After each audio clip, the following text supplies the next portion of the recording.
여러분 반갑습니다. 화면을 한번 켜주시면 감사하겠습니다. 네, 네, 반갑습니다. 우리 옆에 분들하고 한번 인사 한번 나눠주시면 감사하겠습니다.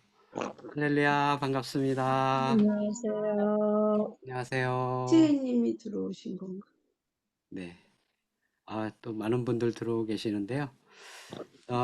오늘 극동방송을 통해서 교회에서 어떻게 하면 성경 통독에 대해서 잘 접목을 할 수 있을까에 대해서 이제 저희가 조금 같이 말씀을 나누고자 해서 이렇게 더 좋은 시간이 마련이 됐습니다. 이 시간은 이제 첫 번째 시간으로요. 레저나 하우스의 대표 목사님이신 조상현 목사님께서 통독의 비밀에 대해서 또 말씀을 전해 주시고, 또 2부에는 그러면 교회에서 어떻게 접목을 할 수 있는지에 대해서 또 말씀을 드리도록 하겠습니다. 조상현 목사님 나오실 때 우리 박수를 한번 마주해 주시면 감사하겠습니다.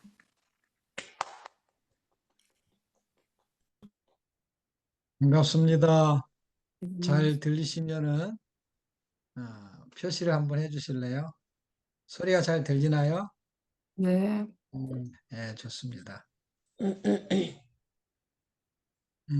제가 한 20분 정도 성경이 잘 안 읽어지는 이유, 그 다음에 성경 통독에는 어떤 비밀들이 숨겨져 있는지에 대해서 좀 나누도록 하겠습니다.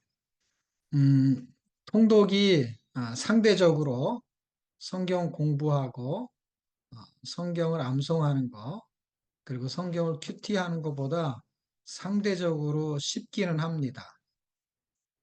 그런데 놀라운 사실은 상대적으로 쉬움에도 불구하고 다른 것보다 상대적으로 잘 쉽게 현실적으로 적용이 되지 않는다라는 것입니다.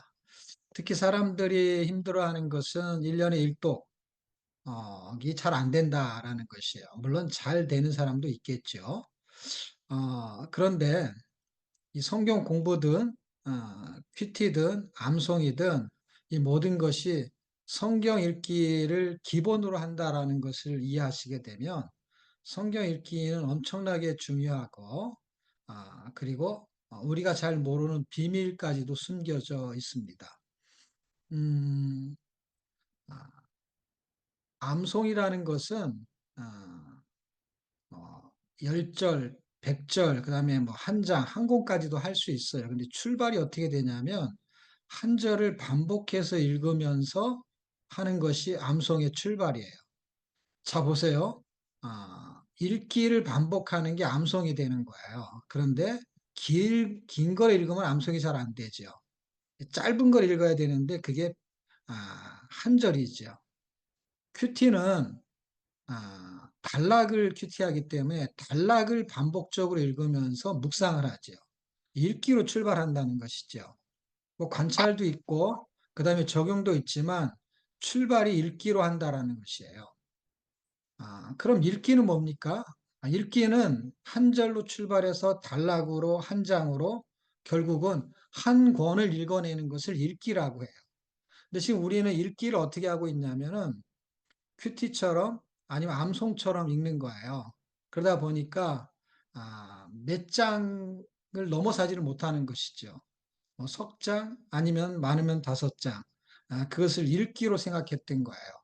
물론 한 절을 읽어도 읽기죠.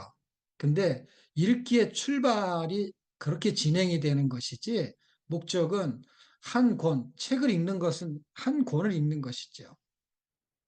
근데 그 읽기의 시작이 일단 이해도가 일단 떨어져 있는 거예요. 그러니까 정리가 잘 안 돼 있는 것이죠. 읽기는 어떤 식으로 하고 어떤 목적을 가지고 있고 어떤 효과를 얻는지에 대한 부분을 일단 정확도가 상당히 떨어져 있다는 것입니다.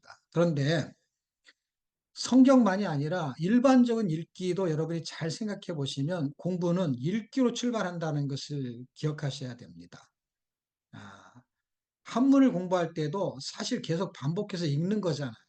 하늘천 따지 거무련 누르와 이걸 반복하는 거거든요. 근데 그걸 읽기예요, 읽기. 공부의 핵심은 읽기에 있는 거거든요. 성경도 읽기로 출발하는 것이고, 그래서 구약시대 때에는 낭독이 있었던 것입니다. 자, 어쨌든 저는 지금 오늘 큐티나 성경 공부나 이걸 설명하려는 게 아니라 상대적으로 읽기가 아주 쉬운데 읽기를 너무 우습게 생각한다는 거예요. 왜냐하면 너무 쉽기 때문에. 그 사람들은 읽기를 원하지 않고요. 공부를 원하는 거예요. 왜냐하면 공부는 난이도가 있는 것이고요. 읽기는 난이도가 없습니다.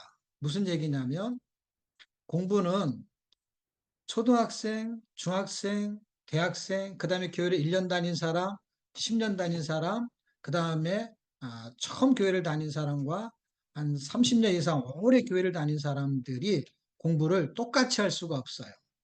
계단식 성경 공부, 난이도가 달라요. 그런데요, 정말 놀라운 것은요, 교회를 수십 년을 다니거나 오늘 처음 교회를 다닌 사람이라도 뭐가 똑같냐면요, 읽기는 똑같아요. 읽기는 난이도가 없어요. 근데 이런 질문을 할 수가 있죠. 그런데 오늘 교회 처음 나온 사람과 10년 된 사람하고 읽기를 할 때 습득하는 건 다르지 않습니까? 물론 다릅니다. 왜냐하면 아는 만큼 보이기 때문에 그렇습니다. 그렇기 때문에 아는 만큼 보이는 거는 맞는데 모르는 게 보이는 것이 읽기의 출발이라는 것을 모른다는 거예요. 자, 보세요. 아는 만큼 보여요. 그러니까 아는 것만 보이는 거라고 생각하셔도 충분합니다. 근데 읽기는 모르는 것으로 출발해서 알아지는 게 읽기라는 거예요. 여러분이 학교 다닐 때 학습할 때 아는 거를 읽는 게 아니고 모르는 걸 읽는 거라는 걸 생각해 보십시오. 그리고 그것을 학습한 것이지. 읽기는 사실 모르는 걸 읽는 거거든요. 그리고 알게 되면 효율성은 2배, 3배로 늘어나겠죠. 자, 이제 그 정도의 서론은 마치고 성경 통독의 비밀을 한번 얘기해 보려고 하는데요. 비밀은 어디에 있냐면요. 비밀을 갖고 있는 분한테 있어요. 무슨 얘기냐면 성경은 우리한테는 비밀이 아니었어요. 왜냐하면 모르기 때문에. 근데 하나님은 그것을 알고 계세요.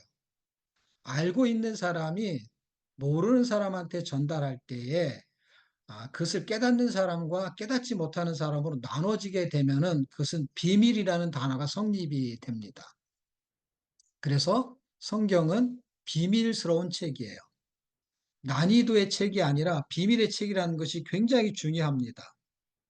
성경이 비밀이라는 것이고 여기에는 목적이 숨겨져 있어요. 그래서 공부를 하든 큐티를 하든 암송을 하든 읽기를 하든 이건 다 똑같아요.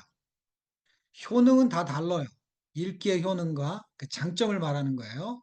큐티의 효능, 장점과 그 다음에 공부의 효능, 장점은 전혀 다릅니다. 그런데요, 성경은 비밀인데 그것은 읽기를 하든 공부를 하든 설교를 하든 무엇을 하든지 간에 동일한 게 하나 있어요. 그것은 기록 목적입니다.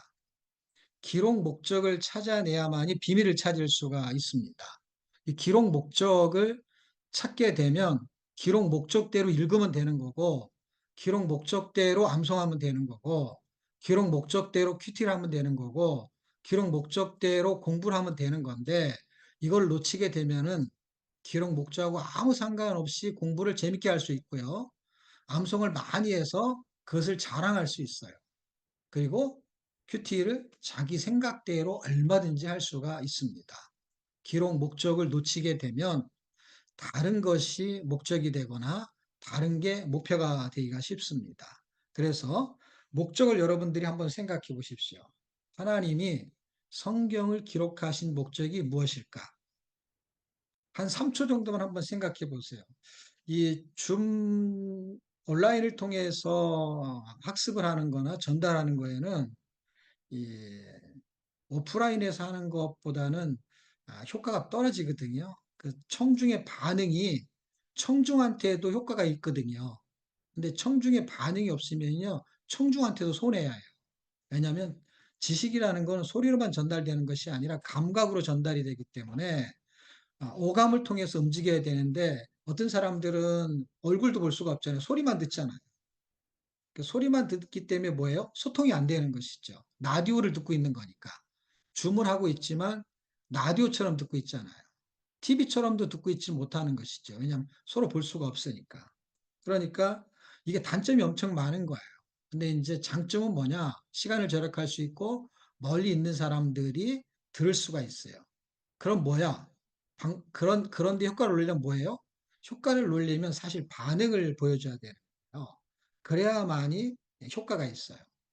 성경 읽기도 마찬가지예요. 성경이 반응을 보인다는 걸 몰라요, 사람들이. 그러니까 저쪽에서 우리한테 반응을 보인다라는 걸 이해하셔야 돼요. 그러니까 반응을 보이기 위해서 성경이 써졌던 거야. 성경 자체는 반응이에요, 반응. 그러니까 하나님이 우리에게 성경을 기록한 거는 지금 그분이 나에 대한 반응을 일으키는 거고 우리가 읽으면 그분의 어떤 반응이 나오는지 사실 반응이라는 건 상대적이긴 한데 원초적인 반응을 저쪽에서 보인 것이죠. 우리는 아무 생각이 없었는데. 자, 어쨌든 성경을 하나님이 기록하신 게 맞든 틀리든 여러분이 한번 생각을 해 보십시오. 도대체 하나님은 성경을 왜 쓰셨을까? 저자가 30명에서 40명 사이 되는 그 저자가 1600년을 걸쳐서 66권이나 되는 신약과 구약의 성경을 기록해서 우리에게 한 권으로 이렇게 집약시켜서 수천 년을 걸쳐서 전달하신 그분의 기록 목적이 도대체 무엇일까? 오늘 이것을 여러분이 이해할 수 있고, 여러분이 그 목적을 분명하게 깨달을 수만 있다면, 사실 읽기의 효력은 엄청나게 증가가 될 것이고, 나머지는 플러스 알파가 되죠. 왜냐하면 거기에 따르는 큐티나 암송이나 성경 공부는 그 목적에 부합되어야 하기 때문에 그렇습니다. 자, 생각을 해보셨나요? 생각을 해보신 분들은 반응을, 지금 음속을 해놨기 때문에 반응을 보시면 되죠. 제가 보이시나요? 예, 예. 자, 생각을 했어요. 제가 얘기하는 것도 여러분 생각하면서 들으실 거예요. 생각하면서. 아, 성경을 하나님이 기록하신 목적은 하나인데 둘로 설명할 수가 있어요. 두 가지로 이렇게 분해해서. 하나님이 성경을 기록하신 목적은 이미 성경 가지고 설명할게요. 요한복음 20장 31절에 보면은 오직 이것을 기록함은 이렇게 출발합니다. 너희로 예수께서 하나님의 아들 그리스도이심을 믿게 하려 함이요. 또 너희로 믿고 그 이름을 힘입어 생명을 얻게 하려 함이다. 라는 거예요. 제가 두 가지로 설명한다고 했지만 하나라고 했어요. 하나는 뭐냐면 구원이에요. 구원. 그러니까 구원을 목적으로 성경이 기록이 된 거예요. 그러니까 성경의 비밀은 구원인 거야. 그러니까 성경의 그 기록 목적은 우리를 구원시키려고 하는 거예요. 근데 구원 안에 파생된 이야기가 있어요. 구원은 우리가 생각하는 구원은 50%밖에 안 돼요. 그 뭐냐면 예수 믿고 구원받아서 천국 가 이게 딱 50%거든요. 100%가 아니고요. 그러니까 구원의 100%는 뭐냐면 구원과 구원의 삶과 구원의 완성이라는 구원의 시제를 이해해야 되는 건데 그것이 구원이에요. 그러니까 구원은 하나의 단어지만 시제가 과거, 현재, 미래에 걸쳐서 움직이는 게 구원이에요. 과거적인 구원과 현재적인 구원과 미래적인 구원을 성경은 뭐라고 설명하냐면 구원, 성화, 영화 이런 것으로도 설명을 했어요. 칭의의 구원과 그 다음에 그것이 성화되는 과정이 현재예요. 보세요. 구원이 발생하잖아요. 그냥 과거가 돼버려요.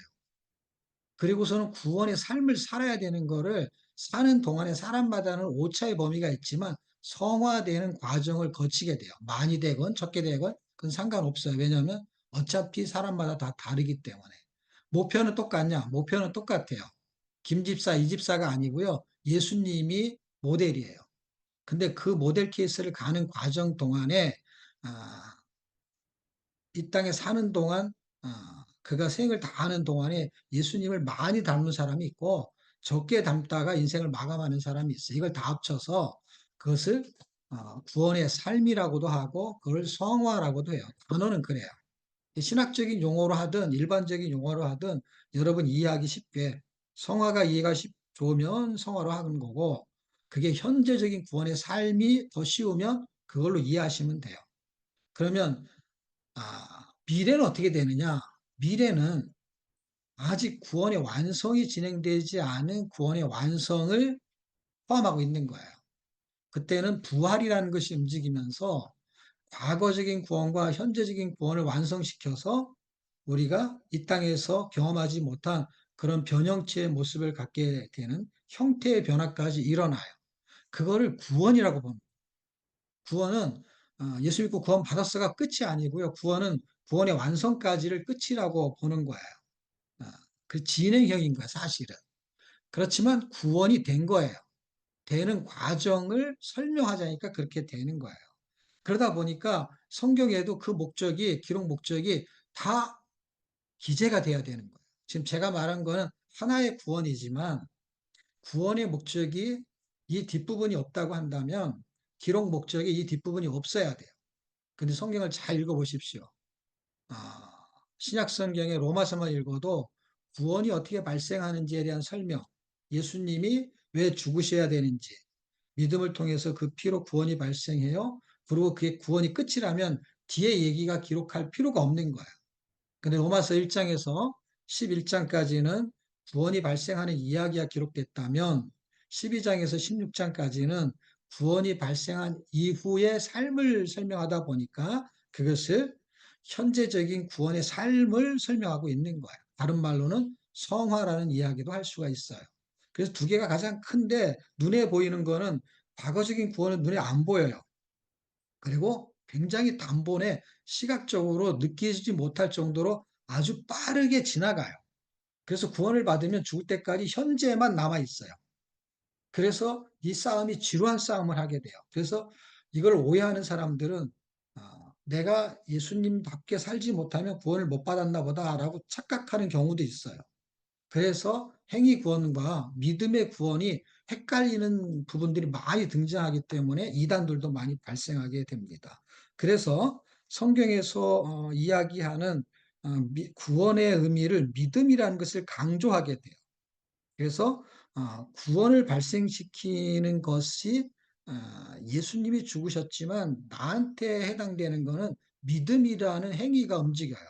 자, 예배소 2장 8절의 말씀은 우리가 다 거의 다 암송할 거야. 너희가 그 은혜를 인하여 믿음으로 말미암아 구원을 얻었나니 이렇게 말하고 있어요. 그러니까 하나님 우리에게 은혜를 주셨어요. 예수님을 통해서 우리가 그분을 받아들여요. 그럼 그것을 구원이라고 합니다. 그러면 이게 끝이라고 한다면 기록 목적은 구원, 어떤 구원? 그냥 과거적인 구원이 끝이게 되는 거예요.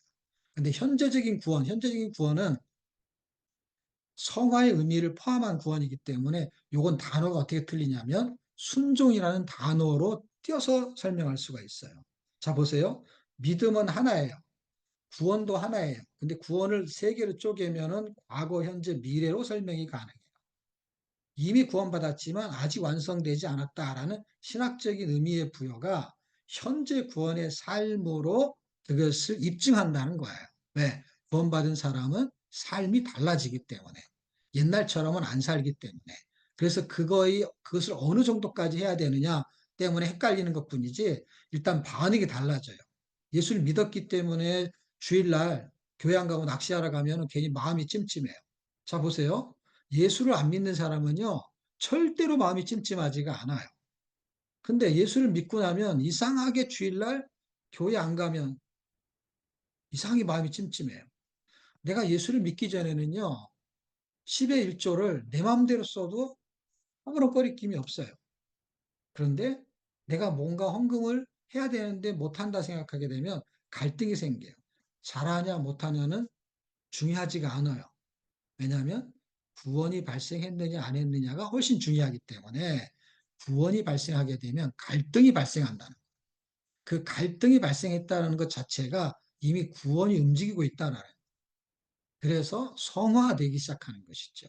자, 어쨌든 제가 말하고 싶은 거는 이 얘기가 아니고 비밀을 설명하기 위해서는 이 이해가 필요한 거예요. 구원에 대한 분명한 이해가 필요해요. 왜냐하면 이거는 가장 기초적이면서도 가장 난해한 부분이에요. 그래서 구원의 이단이 생기는 거예요. 네.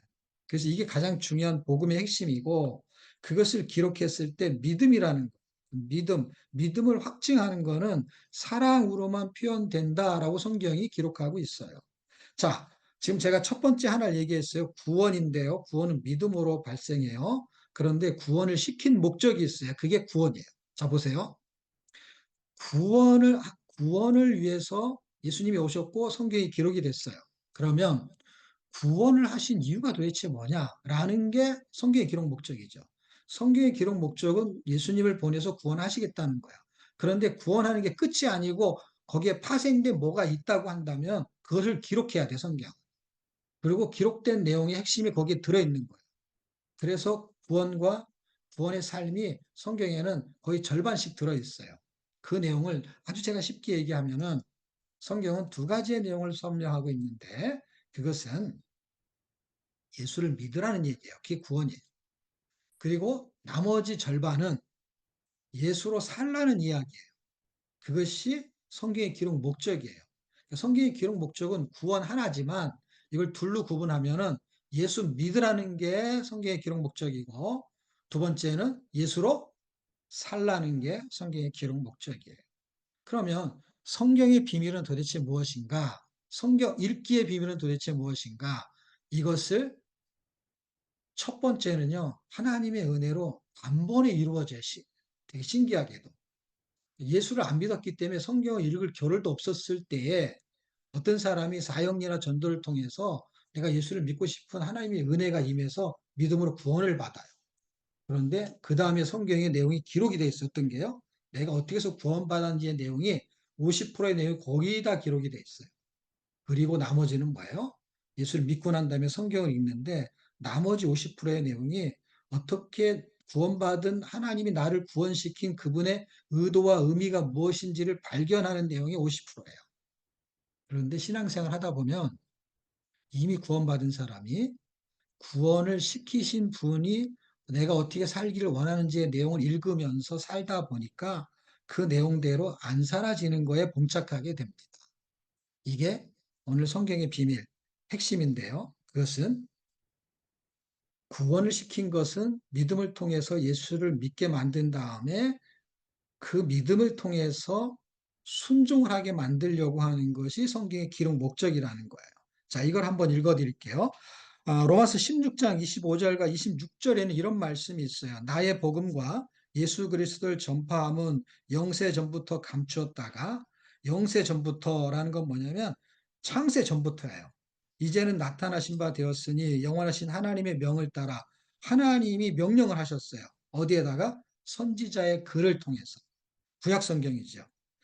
그 선지자의 글을 통해서 모든 민족이 믿어 순종하게 하시려고 알게 하신 바.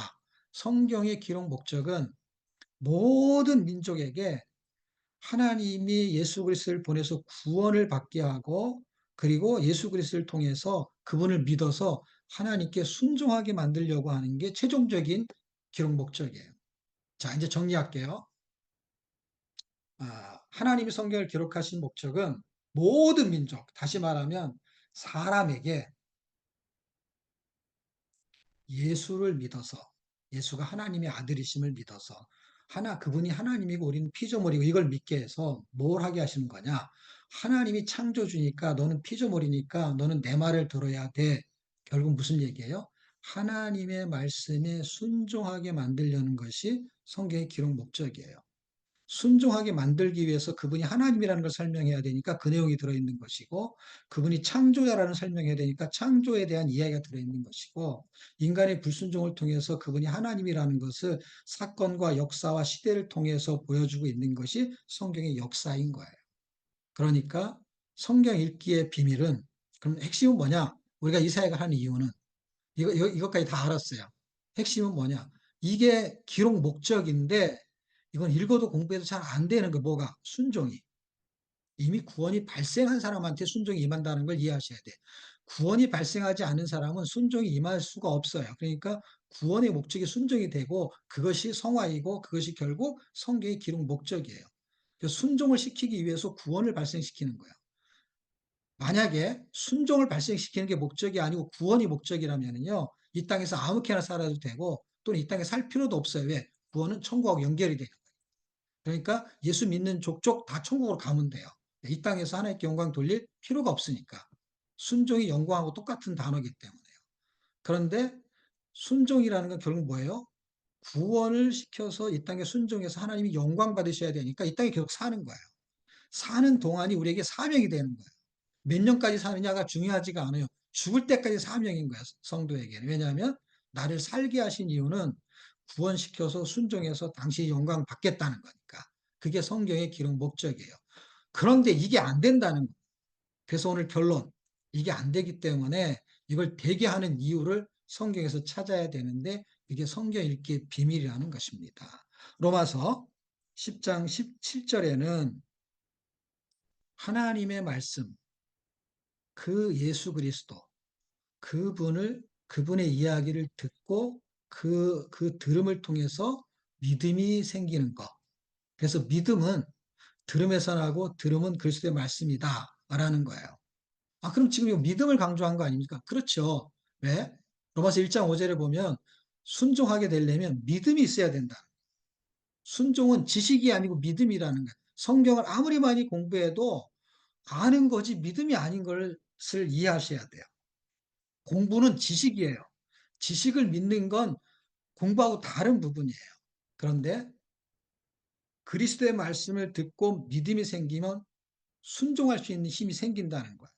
믿음은 들음에서 나고 들음은 그리스도의 말씀이죠. 성경의 말씀을 듣고 믿음이 생기면 뭐 할 수 있느냐? 로마서 1장 5절 순종할 수 있다.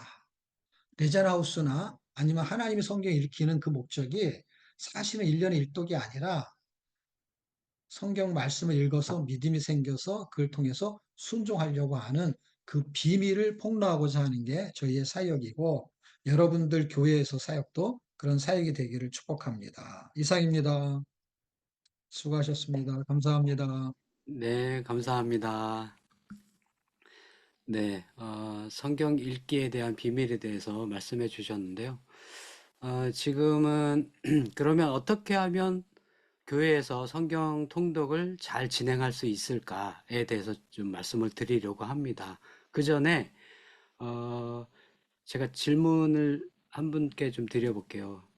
김혜민님 마이크 한번 켜주시고 교회에서 통독은 어떻게 진행하고 계실까요? 저는 개인적으로 하고 있거든요. 무슨 소그룹이나 이런 걸로 진행하지 않고, 이게 통독을 하고 싶다라는 마음은 이제 계속 있었는데, 이게 혼자 하다 보니까 잘 이게 안 되더라고요.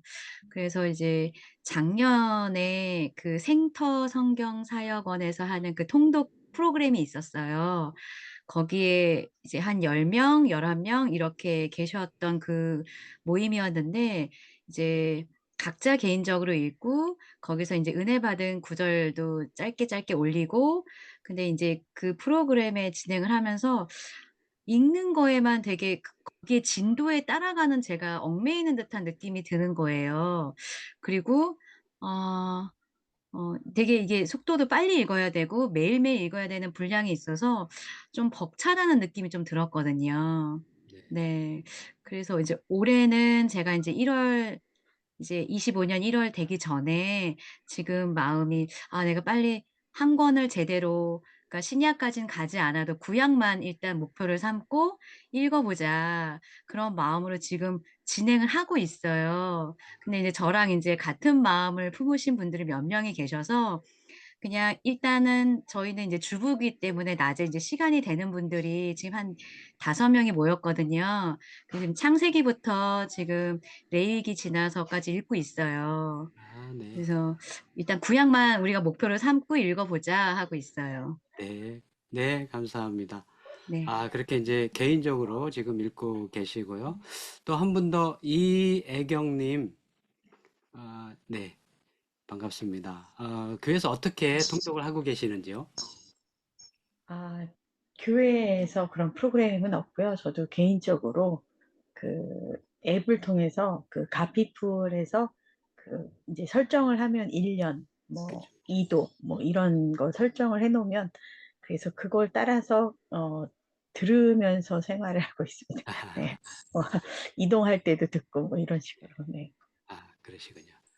네. 이렇게 이제 개인적으로는 많이 하고 계신데, 교회적으로 사실은, 통독을 진행하는 교회도 있지만, 그게 잘 쉽지가 않으신 것 같아요. 그래서 오늘은, 교회에서 어떻게 하면 지속적으로 성경 통독을 할 수 있을까에 대해서 같이 좀 이야기를 나누고자 합니다. 제가 이제 자료를 같이 보면서 말씀을 드릴 텐데, 저는 레제나 하우스의 기획 총무를 맡고 있는 김성국 목사라고 합니다. 성경 통독 사역이 이제 교회에서 어떻게 하면 잘 진행될 수 있을까에 대해서 오늘 살짝쿵 여러분들께만 이렇게 말씀을 좀 드리고자 합니다. 아드폰테스라는 말이 있습니다. 이 말은요, 라틴어로 기본으로 돌아가자라는 말인데요. 르네상스 시대에 그리스 사상이 점점 변질되는 것을 좀 그런 걸 느낀 인문학자들이 아드폰테스를 외쳤습니다. 그래서 기본으로 돌아가자. 옛날에 숭고했던 그 그리스 사상으로 돌아가자. 이런 말들을 했다고 그래요. 근데 이 말이 사실은 종교개혁에도 이런 똑같은 말이 있었거든요. 종교개혁 시절에도 기본으로 돌아가자, 성경으로 돌아가자 라고 해서 일어났던 운동이 종교개혁 운동입니다. 그런데 종교개혁이 일어난 지 500년 하고도 뭐 7년 가까이 지나간 이 시점, 현재에 또 새로운 종교개혁이 일어나야 된다라는 목소리가 점점 높아지는 이유는 뭘까요? 교회는 많은 프로그램이 있고요. 이벤트들이 많이 있습니다. 그런데 점점 기본을 놓치고 가고 있지는 않는가라는 생각이 드는 거죠. 그래서 지금에야말로 교회가 기본으로 돌아가야 될 때가 아닐까라는 생각을 해봅니다. 그럼 교회의 기본이 뭘까? 신명기 말씀에 근거를 하면 교회의 기본은 여호와 경외입니다. 하나님을 경외하는 거죠. 근데 하나님을 경외를 하려면 어떻게 해야 되느냐? 그 방법이 말씀을 읽으라는 거였습니다.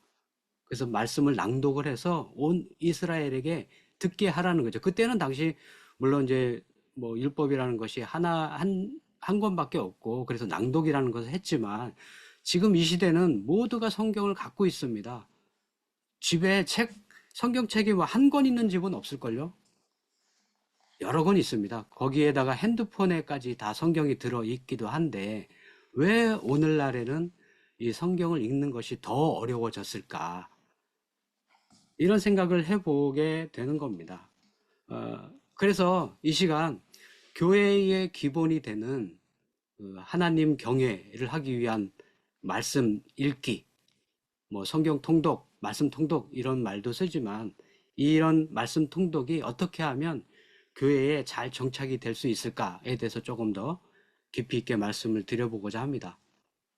먼저 해결해야 될 문제가 있어요. 아까도 이제 잠깐 뭐 말씀을 나누면서 개인적으로 읽고 있는 부분, 그런데 또 일정한 분량을 읽어야 되면서 또 압박감도 있고 읽다 보면 또 어려워지고 앞에 것들이 있고 점점 이게 무슨 말인지 또 잘 모르기도 하고 이 어렵다라는 것 때문에 사실은 읽기가 어려워요. 왜 읽기가 어렵냐면 초점을 가지지 못해서 그렇습니다. 성경은요, 초점을 가지고 있거든요. 그게 기록 목적이고 아까 조금 전에 설명해 주셨던 기록 목적이 사실은 초점입니다. 그 초점을 놓치고 읽으면 결국은 성경은 역사책이 되는 거고 아니면 뭐 어떤 인물에 대한 이야기 정도밖에 안 되는 것이죠. 그거는 기본적인 흘러가는 내용이고 그 속에 들어있는 진정한 초점을 찾아내야 되는데요. 그 초점 찾기가 어렵다는 겁니다. 근데 성경은요, 원 스토리 원 포인트입니다. 어떤 이야기일까요? 바로 예수 그리스도의 이야기죠. 그래서 구약은 뭐 오실 예수님, 신약은 오신 예수님, 다시 오실 예수님, 뭐 이런 식으로 우리가 정리하지 않습니까?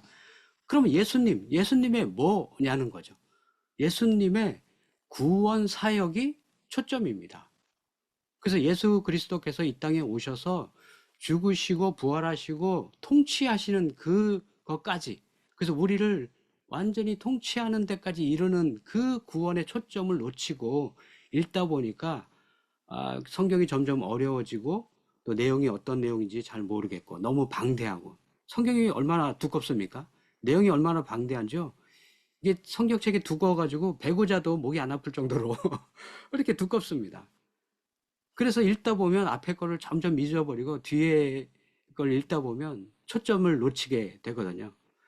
그런데 이 초점을 분명하게 가져야 된다라는 겁니다. 예수 그리스도의 초점, 구속사적 관점으로 읽어내는 것이 중요하고요. 그러기 위해서 또 하나 선결 과제로 해야 될 것은 성경 통독의 비전이 공유가 돼야 됩니다. 이 비전 공유 없이 그냥 읽어야 된다 라는 것으로 읽게 되니까 힘들어지는 거거든요. 이 비전이라는 것은 담임 목사님의 생각과 성도들의 생각의 동기화입니다. 마음이 같아져야 돼요.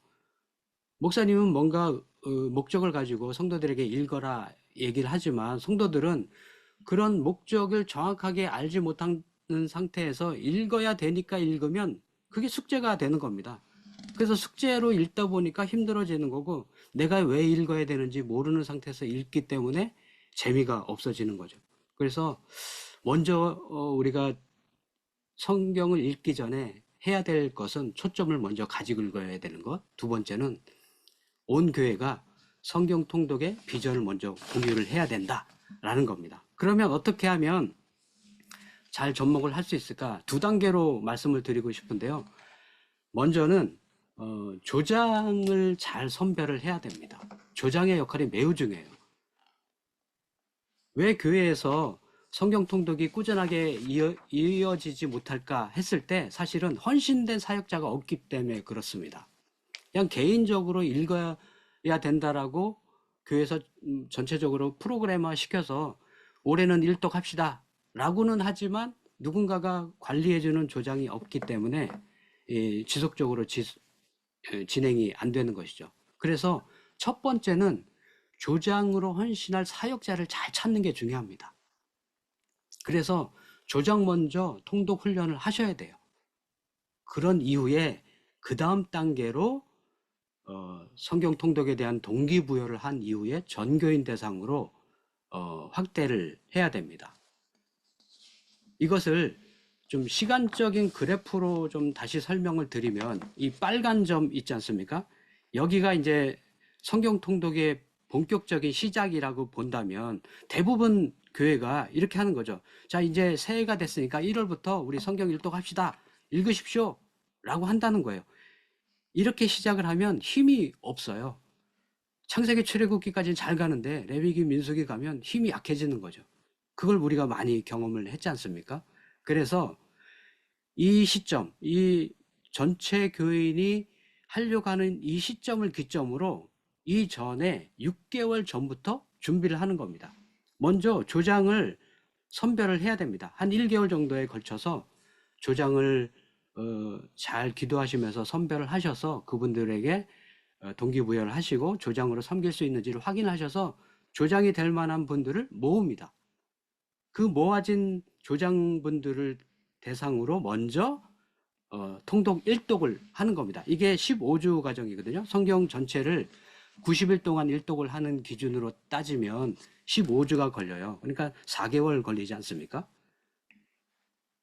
이 4개월 동안 먼저 조장이 읽는 겁니다. 이 읽는 훈련이 되어져야 됩니다.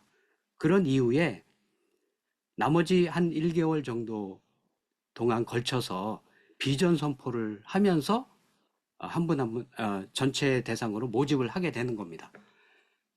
매주 주일날 설교 때마다 왜 우리가 성경을 읽어야 되고 성경의 중요성과 성경을 읽어서 내가 어떻게 살아야 되는지에 대한 그런 비전들을 계속 선포하시는 겁니다.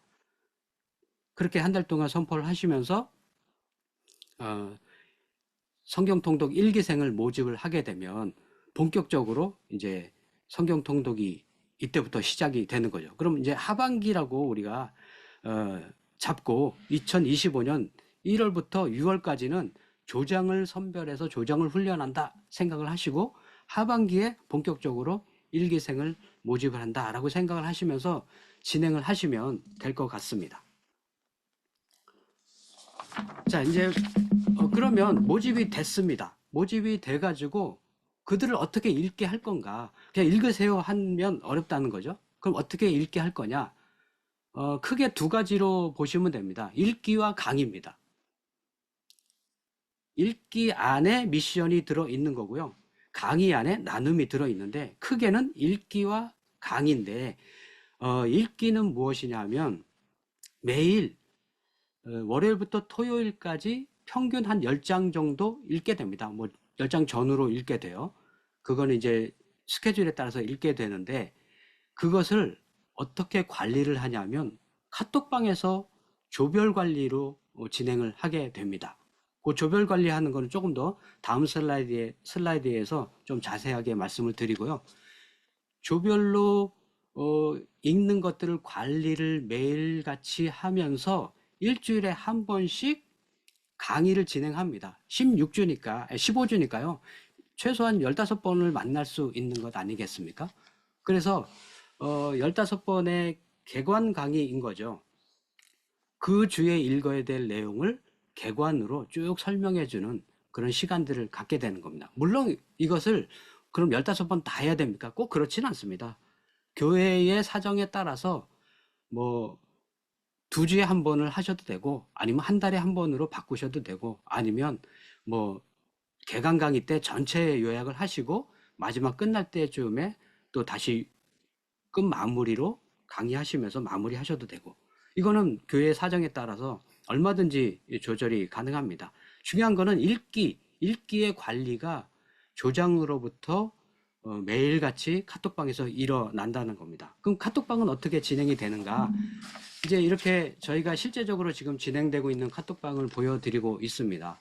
매일 아침 5시경에 그날 읽어야 될 분량을 올려줍니다. 그래서 요한복음 1장부터 12장까지의 내용입니다. 그래서 쭉 그 요약을 쭉 정리해서 올려주는 거죠.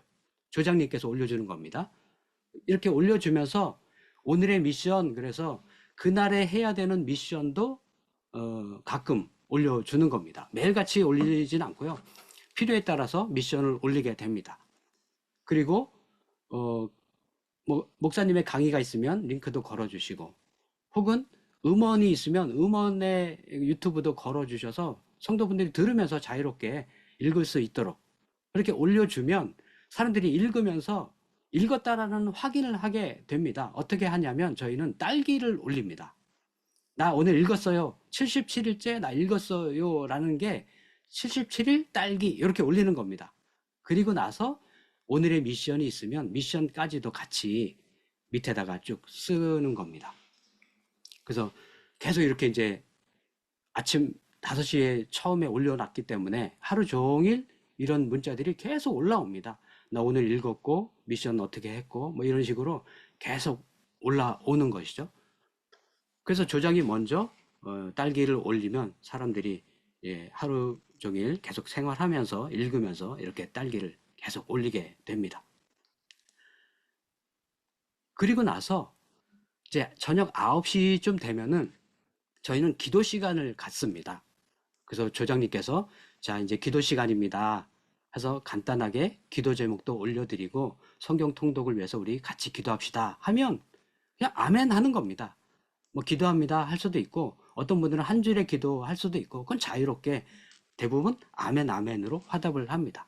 이렇게 잠깐의 기도의 시간을 각자 가지면서 성경 읽는 것에 대해서 조금 더 집중할 수 있도록 그런 시간들을 갖게 되는 것이죠.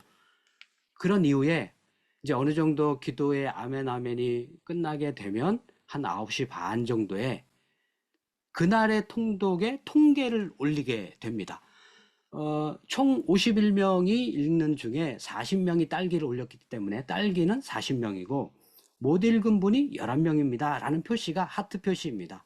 그래서 하트를 표시를 하고 11명이 오늘 못 읽었다는 뜻인데요. 왜 하트를 하냐면 이분들은 사랑이 필요한 분들이기 때문에 그렇습니다. 그래서 이런 분들이 한두 분 계시거든요. 읽다 보면. 그러면 하루 이틀 못 읽게 되면 개인톡을 하시거나 조장님께서 또 개인 전화를 통해서 상담을 하는 겁니다. 그래서 맞춤으로 그분들에게 통독을 잘 할 수 있도록 케어를 해 드리는 것이죠.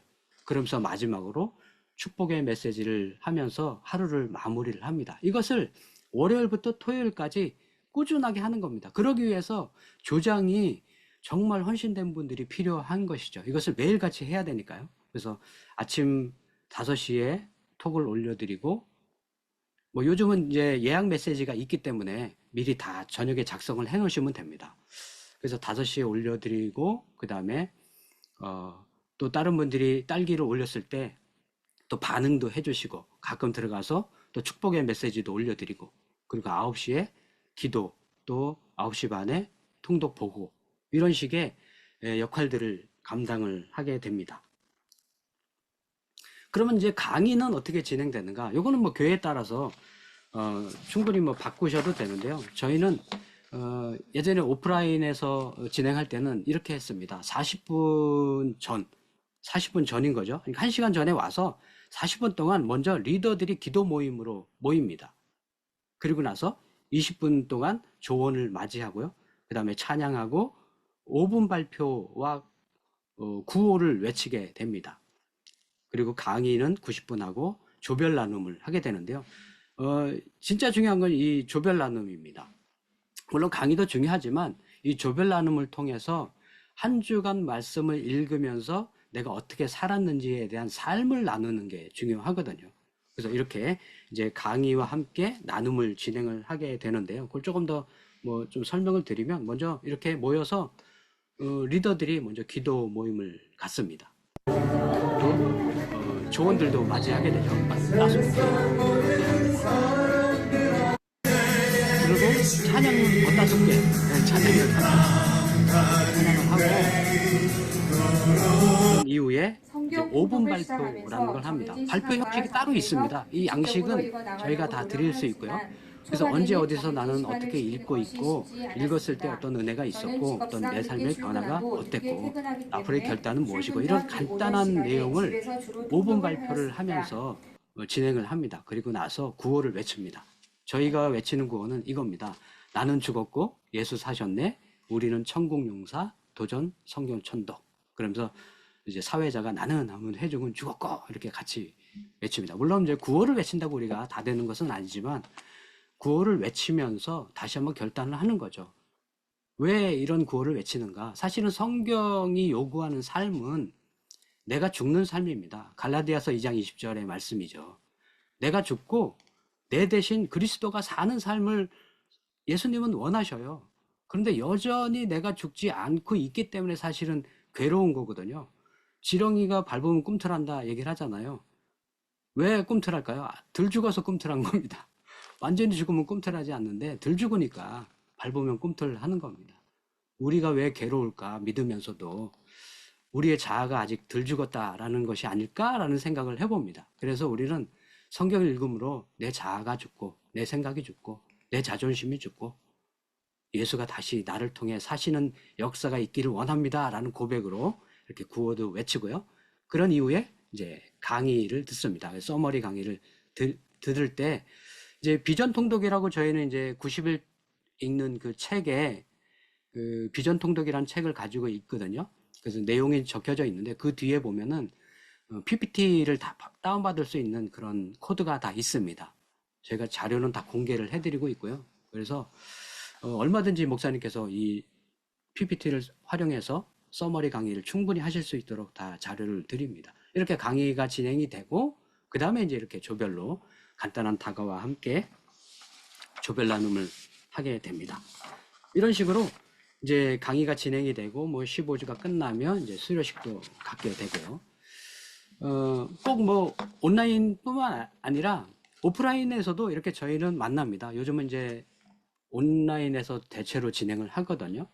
그래서 줌으로 만나기도 하고 또 혹은 뭐 유튜브의 강의를 들으면서 진행하기도 하고 이런 식으로 저희가 진행을 하고 있습니다. 그래서 다양한 뭐 강의는 활용할 수 있고요. 중요한 거는 말씀을 어떻게 읽게 하느냐, 이게 중요한 겁니다. 그래서 사실은 조장의 역할이 중요하고, 조장께서 사람들을 케어해 가면서 90일 동안 일독을 할 수 있는 그런 경험들을 한번 하고 나면, 한번 읽고 나면요 자신감이 생깁니다. 성경 한번 일독했다고 해서 성경이 알아질까요? 비밀이 깨달아질까요? 물론 그럴 수 있죠. 그러면 너무 좋죠. 그러나 대부분 그냥 읽었구나 입니다. 일독만 남는 거죠. 독만 남는 겁니다. 그런데 그것을 반복하는 거죠. 또 읽고 또 읽고 또 읽을 때, 그럴 때 비로소 비밀이 풀려지는 은혜가 우리에게 임합니다. 그래서 진짜 중요한, 뭐 여태까지 다 중요하다 얘기를 했지만 사실은 이게 더 중요한 거죠. 지속 가능한 게 더 중요한 겁니다. 요즘은 경영도 지속 가능한 경영을 얘기하지 않습니까? 교회에서 많은 이벤트가 있습니다. 많은 행사가 있어요. 그런데 한두 번 하는 거는 이벤트입니다. 그러나 계속하면 문화가 됩니다.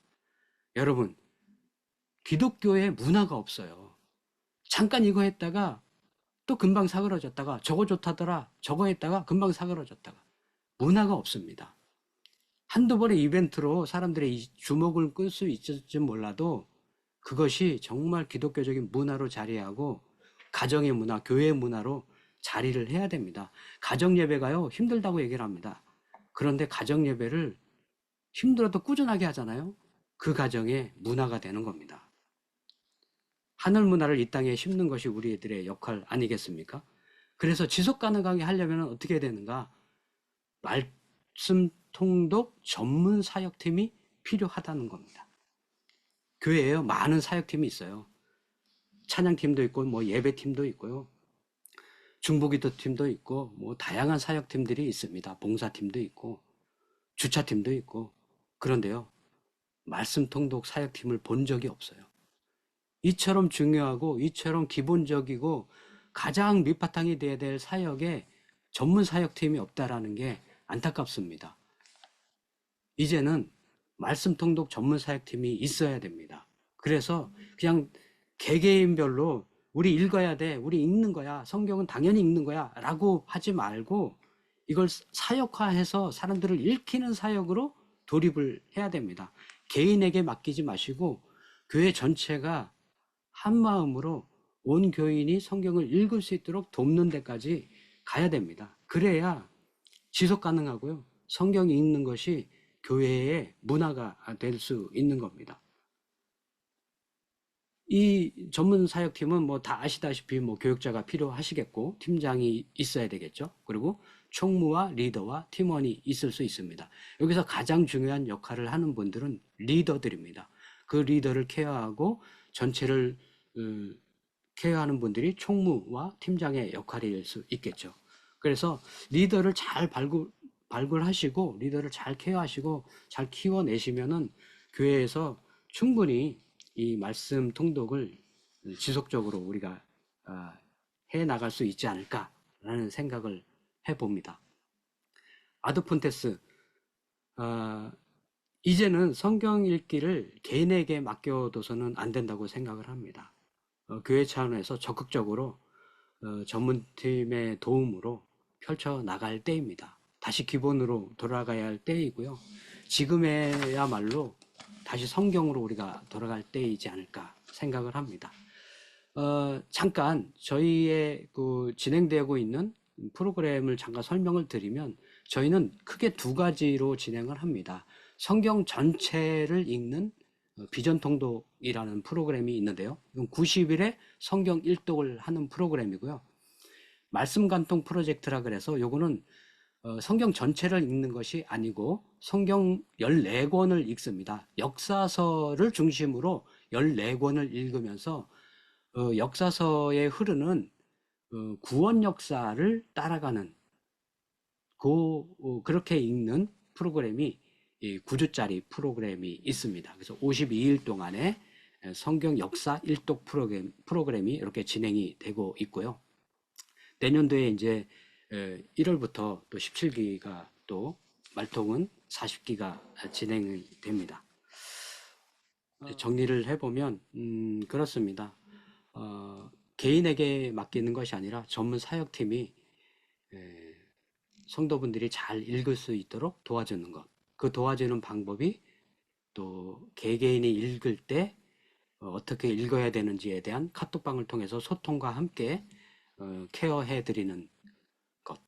그것들이 이제 중요하다 생각이 들고요.